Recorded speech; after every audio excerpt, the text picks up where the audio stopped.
دوستو، خداوند کا کلام آپ تک پہنچا ہے۔ پلیز لائک اور شیئر لازمی کیجیے۔ God bless you. اے زبردست، تو شرارت پر کیوں فخر کرتا ہے؟ خدا کی شفقت دائمی ہے، تیری زبان محض شرارت ایجاد کرتی ہے۔ اے دغاباز، وہ تیز استرے کی مانند ہے، تو بدی کو نیکی سے زیادہ پسند کرتا ہے اور جھوٹ کو صداقت کی بات سے۔ اے دغاباز زبان، تو مہلک باتوں کو پسند کرتی ہے۔ خدا بھی تجھے ہمیشہ کے لیے ہلاک کر ڈالے گا۔ وہ تجھے پکڑ کر تیرے خیمہ سے نکال پھینکے گا اور زندوں کی زمین سے تجھے اکھاڑ ڈالے گا۔ صادق بھی اس بات کو دیکھ کر ڈر جائیں گے اور اس پر ہنسیں گے کہ دیکھو، یہ وہی آدمی ہے جس نے خدا کو اپنی پناہ گاہ نہ بنایا، بلکہ اپنے مال کی فراوانی پر بھروسہ کیا اور شرارت میں پکا ہو گیا۔ لیکن میں تو خدا کے گھر میں زیتون کے ہرے درخت کی مانند ہوں۔ میرا توکل عبدالآباد خدا کی شفقت پر ہے۔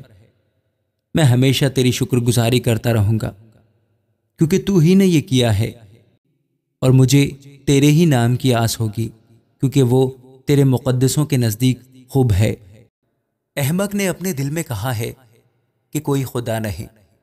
وہ بگڑ گئے، انہوں نے نفرت انگیز بدی کی ہے، کوئی نیکوکار نہیں۔ خدا نے آسمان پر سے بنی آدم پر نگاہ کی تاکہ دیکھے کہ کوئی دانش مند، کوئی خدا کا طالب ہے یا نہیں۔ وہ سب کے سب پھر گئے، وہ باہم نجس ہو گئے، کوئی نیکوکار نہیں، ایک بھی نہیں۔ کیا ان سب بد کرداروں کو کچھ علم نہیں، جو میرے لوگوں کو ایسے کھاتے ہیں جیسے روٹی اور خدا کا نام نہیں لیتے؟ وہاں ان پر بڑا خوف چھا گیا۔ وہ خوف کی کوئی بات نہ تھی، کیونکہ خدا نے ان کی ہڈیاں جو تیرے خلاف خیمہ زن تھے بکھیر دی۔ تو نے ان کو شرمندہ کر دیا، اس لیے کہ خدا نے ان کو رد کر دیا ہے۔ کاش کہ اسرائیل کی نجات صیون میں سے ہوتی۔ جب خدا اپنے لوگوں کو اسیری سے لوٹا لائے گا تو یعقوب خوش اور اسرائیل شادمان ہوگا۔ اے خدا، اپنے نام کے وسیلہ سے مجھے بچا اور اپنی قدرت سے میرا انصاف کر۔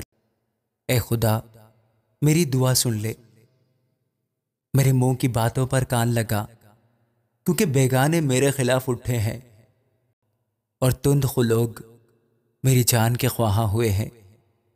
انہوں نے خدا کو اپنے روبرو نہیں رکھا۔ دیکھو، خدا میرا مددگار ہے، خداوند میری جان کو سنبھالنے والوں میں ہے۔ وہ برائی کو میرے دشمنوں ہی پر لوٹا دے گا۔